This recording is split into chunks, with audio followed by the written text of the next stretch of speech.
നമ്മളെ വീട്ടിലെ ഇപ്പോൾ കുറച്ച് സ്ഥലമുള്ളൂന്നുണ്ടെങ്കിലും കുറച്ച് എന്തെങ്കിലും ഒരു പച്ചക്കറി അല്ലെങ്കിൽ എന്തെങ്കിലും ഒരു ഫ്രൂട്ട്സ് ഐറ്റം അങ്ങനെ എന്തെങ്കിലുമൊക്കെ കുഴിച്ചിടുക, അതിന് വെള്ളം നനച്ചു കൊടുക്കുക, പിന്നെ അത് വളർന്നു വലുതായി നല്ല ഫലം കിട്ടുമ്പോൾ അത് വലിയൊരു സന്തോഷമാണ്. അപ്പോൾ അതേപോലെ 10 വർഷമായിട്ട് കായ്ക്കാത്ത ഒരു നെല്ലിക്ക മരം ഇന്നിപ്പോൾ വീട്ടിൽ കായ്ച്ചിങ്ങനെ നിൽക്കുകയാണ്.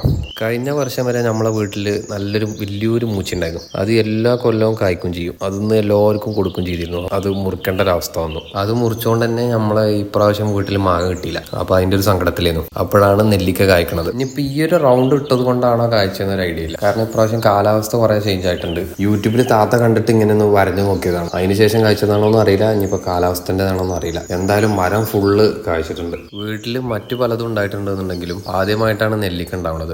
അപ്പോൾ അതിൻ്റെ ഒരു സന്തോഷം ഉണ്ടായിരുന്നു. ആദ്യം ഞങ്ങൾ രണ്ടുപേരുണ്ടായിരുന്നുള്ളൂ. പിന്നെ എല്ലാവരും അവിടെ വന്നു. അങ്ങനെ മൊത്തത്തിൽ രസമായി. ഫുള്ള് ഈ നിലത്ത് കിടക്കണതൊക്കെ നെല്ലിക്കാണ്. അപ്പോൾ എല്ലാവരും കൂടി പെറുക്കി അതൊക്കെ ഒരുമിച്ചൊരു ഷീറ്റിലേക്ക് ഇട്ടു. വികൃതിക്കൊരു പര്യായപദം ഉണ്ടെന്നുണ്ടെങ്കിൽ അത് ഇതാ ഇവളാണ്, കാക്കാൻ്റെ കുട്ടി. എന്ത് വേണമെങ്കിലും ആരെ വേണമെങ്കിലും ചെയ്യും. ഓൾക്കൊരു പ്രശ്നമല്ല. അത് വളരെ സന്തോഷമാണ്. അങ്ങനെ നെല്ലിക്കെല്ലാം ഷീറ്റിൽ നിന്ന് ഒരു കൊട്ടയിലേക്ക് മാറ്റി. ആ കൊട്ടയിൽ നിന്ന് പിന്നെ നമ്മൾ കുറച്ച് ഉപ്പിലിടാൻ എടുത്തു.